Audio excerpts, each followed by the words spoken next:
Halo mga wakwak, kamusta kayong lahat mga wakwak? Pupunta ako ng Utem, bibili ako ng bigas, kaya wala na akong bigas mga wakwak. Kaya base magutom tayo inyo na. Wala tayo kaunon, bahalag walay sudan basta na ay bigas. Muna ay pinaka-importante sa tanan natong mga katawhan. Tandaan, kahit walang ulam basta may bigas, fights na, 'di ba? Yun yung sinasabi natin mga kawakwak dito. Amo lagi dyan taglaong lagi mga palakga, mga wakwak. Baktason. Grabe katignaw. Grabe katignaw mga palangga.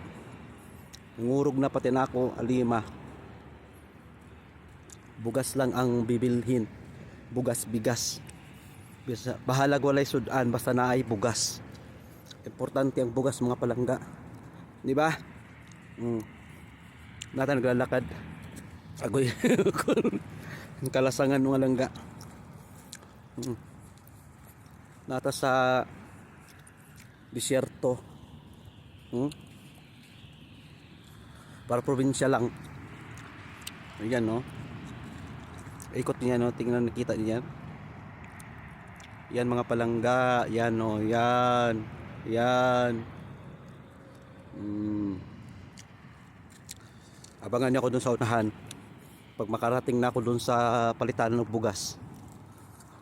Mamili tag bugas, napay barato nga bugas. Wala may NFA dere. Di ba? Ayun na nga mga palangga, nakarating na tayo dito sa palitanan ng bugas. Okay. Loon man pangga, wala na may bugas. Loon man pangga mga langga, mga wakwak. Wala na may bugas mga langga. Mo ni magpalit og bugas. Di ba? Mao ni welcome Utem. Palit og bugas. Na mga palangga o na daghang mga akwak mga langga. Yan, ay mga wakwak mga langga. Ayan, ito na tayo. Yung palitanan og bugas. Hi.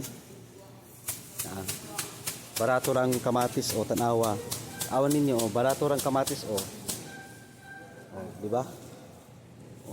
Ana na diri. Naay kuan, nay magpalit kuan. Unya. Mga langga. Di ba? Barato ra mga langga o. Natanawa. Barato ra. Na diri ang palitanan sa bugas mga langga. Kinahanglan natin magpalit ng bugas kay igwalay bugas isud pud. Sa walay sudan okay ra kahapon. Di ba? Naana ang bugas, mahal ang bugas. Langga. Agoy. Asa na ba yung binibili natin ng bigas uy? Na mga langga. Ito yung sinasabi ko mga langga. Dati ito tag 27 lang. Pero dito sa kanila tag 37,000 ang mahal. Di ba?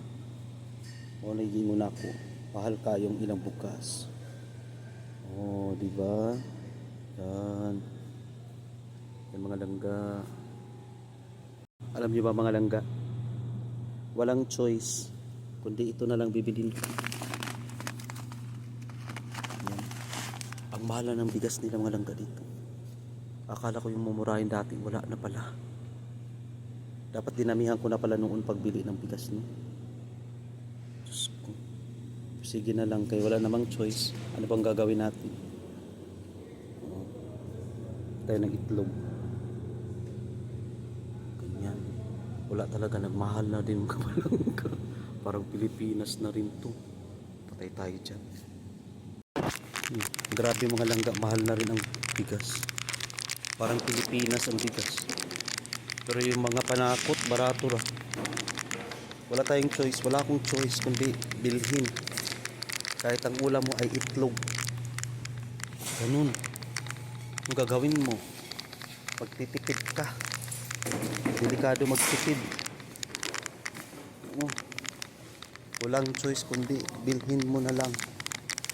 Ganon mga palangga. Yan na mga palangga. Nakabili na ako ng bigas at saka itlog. Isang pirasong itlog, isang araw. Wala tayong choice. Kaya ang bigas, ang bugas nila mahal na. Pariho na sa Pilipinas ang bugas. 5 kilos 37. So aabot pa rin ng 600 pesos. Ang itlog 10 piraso aabot na ng 150 pesos. Wala akong choice kundi kailangan bilhin. So yun lamang po mga palangga. Maraming salamat sa panonood at ako'y uuwi na ng bahay at maglalakad na, hindi tayo makapag-cellphone ng maayos. So yun lamang po. God bless everyone and have a good night. Bye.